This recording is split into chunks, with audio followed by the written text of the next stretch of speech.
Investors have their eyes on Washington today as the chair of the Federal Reserve testifies on Capitol Hill. Jerome Powell vowing to keep his agency apolitical. Wall Street already rattled by President Trump imposing 25% tariffs on all U.S. imports of steel and aluminum. Here's ABC's Reena Roy with the latest. The U.S. stock market opening down across the board after President Trump imposed 25% tariffs on all U.S. imports of steel and aluminum. It's 25% without exceptions or exemptions, and that's all countries, no matter where it comes from. The American Iron and Steel Institute praising what they say is President Trump's continued commitment to a strong American steel industry. But experts warn these tariffs could drive up prices for American consumers as much as 15 to 20% on things like appliances, cars, and construction materials.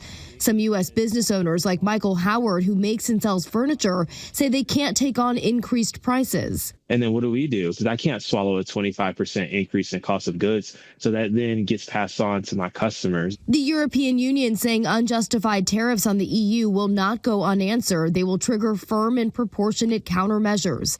The president vowing to retaliate with more tariffs. And very simply, it's if they charge us, we charge them. That's all. Wall Street watching Washington today as Federal Reserve Chair Jerome Powell testifies on Capitol Hill one day before the next inflation report. Overall, the economy is strong. We want to make more progress on inflation, and we think our policy rate is in a good place, and we don't see any reason to be in a hurry to reduce it further.